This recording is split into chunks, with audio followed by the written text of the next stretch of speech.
welcome. It's me, Persita, and this is Persita's Paradox. So today, let's talk about trust and what we all personally define trust to be. For me, trust is a combination of several things. It's not only your word and your actions, but it actually has a little bit, in my mind, to do with loyalty. Now, some people define loyalty completely different from trust. For me, individually, trust and loyalty coincide with one another. What about you? How do you define trust? When I think about trust, it defines itself in particular containers, let's just say, for each individual type of relationship. But the true core, the substance of trust, has these components. Your word is your bond. You're loyal to me as a person and to my goals in life. And you typically have the best intentions for me, regardless of the circumstances. And you always tell me the truth, even if it hurts. Now, some people say, well, not everyone's able to do that, Persita, and everyone says that they want to hear it, but none of us want to hear the truth.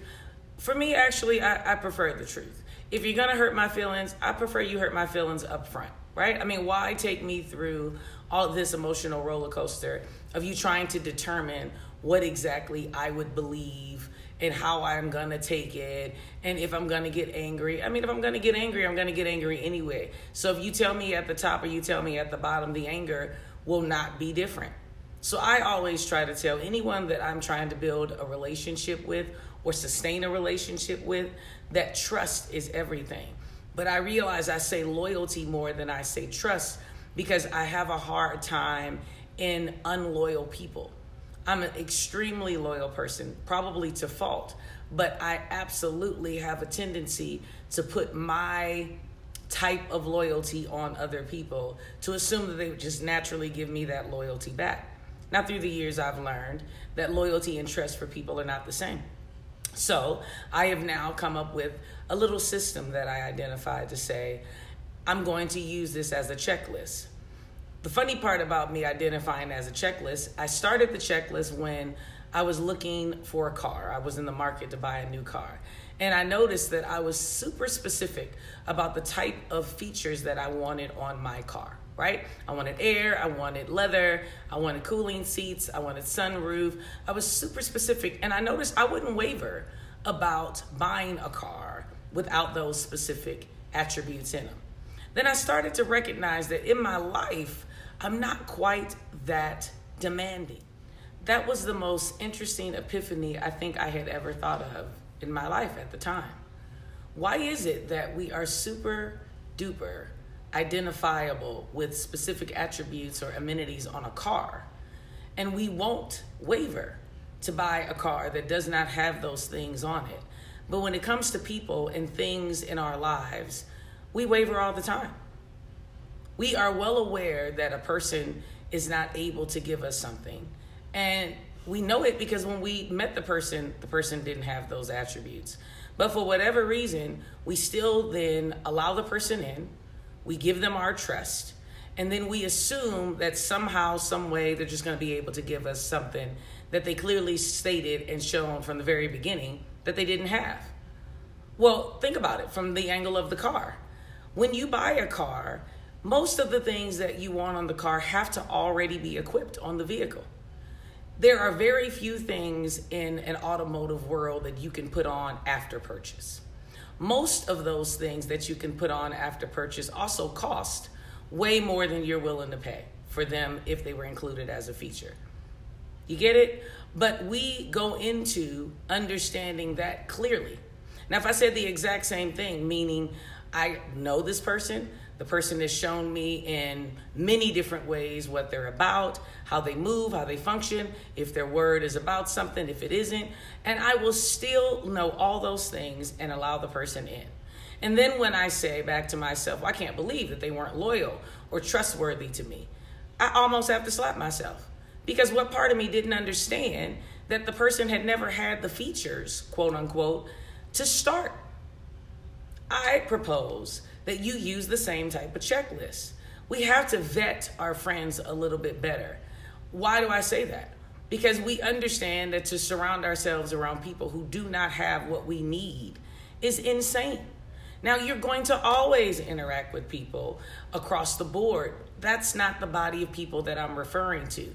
I'm referring to your innermost sacred thoughts, the people you call late at night, the people you give your dreams and desires to, and you're hoping that they're standing with you with it. You have to be completely aware that they are about something in their lives. So the trusting comes from you basically trusting yourself in understanding what it is that you need to be able to understand what it is you're expecting from others.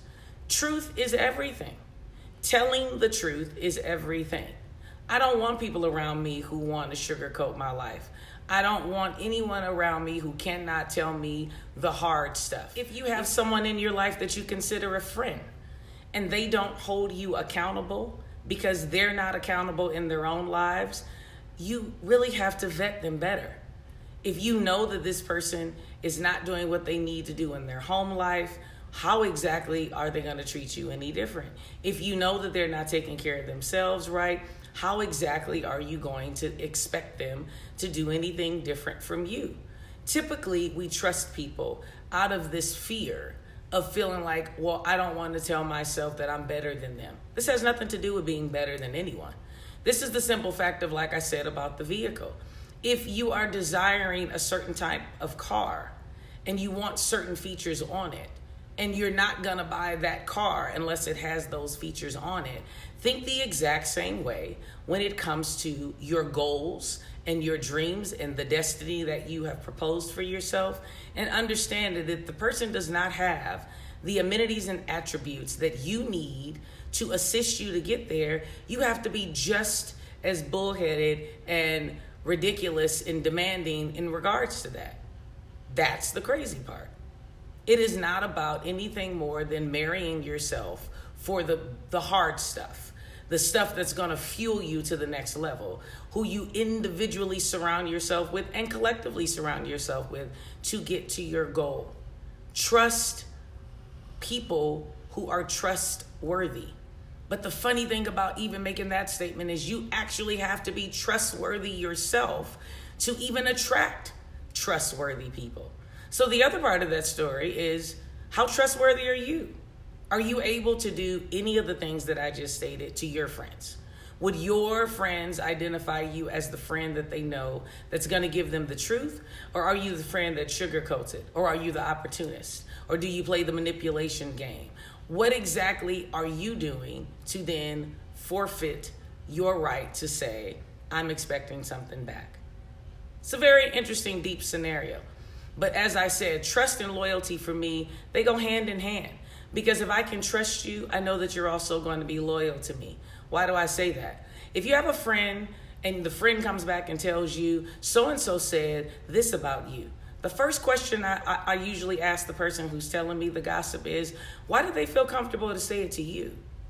I mean, if they know that you're my friend, why exactly would they say anything negative about me?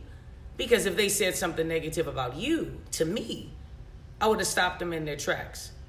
Because I don't believe in talking about people in a manner that you've not had that discussion with them directly, one. And if a person knows that I'm friends with someone, they also know that I'm loyal, right? I said that at the top of the video. And in that loyalty, you do not talk about people that I consider a friend to me. You'd have to be crazy. And I'm going to defend, and I'm going to address it in a manner of, you need to take that directly to them. But do not ever feel comfortable in talking about someone that I care about to me. Now, that might just be me, or maybe a few others watching this video that feel the exact same way. Either way, I still want you to understand that trust and loyalty starts with how exactly you address yourself and what you expect from yourself, because then that vibration comes off into your relationships, and people typically look at you and say, she's a friend. And if nothing else, I can be a friend and trustworthy the same way she's being to me. It also goes for colleagues and coworkers for me. I don't talk about people behind their back, not because I can't. The opportunities are there every day. I just don't see the point. If I have a problem with you, Anyone who knows me knows that I go to you directly. I have no desire to talk through people because at this age, if I can't discuss it with you directly, it's pointless. And even if I tried to go through another person to talk to a person, how many times has your story completely changed when you tried to push the story through someone else or allow them to translate your feelings? It just doesn't work. So today, I babble on about trust to simply tell you, you have to be able to give it to get it. You get it how you live it is a song that's out now. You have to be able to walk it like you talk it. So if you're trustworthy, you're going to get trust. How do you define trust is still the question. Think about that. Think about how you determine what trust is in your life. Think about if you vet your friends. I vet my friends often. I suggest you do the same. So let's affirm. Trust only comes when you are trustful. If I'm expecting trust, I must give trust. When I do not see trust in myself or others, I will identify it and fix it. Right? Right. So I trust you to first subscribe today. I do. I trust you to hit that subscription button and follow me along this journey. I also trust you to make a comment of some sort, any kind of a comment, because I love to talk to you. I also trust you to hit the notification button so that you will be aware of all the videos as they come up. They come up on Tuesdays and Thursdays, and I trust you will meet me back here every Tuesday and Thursday to get a good word.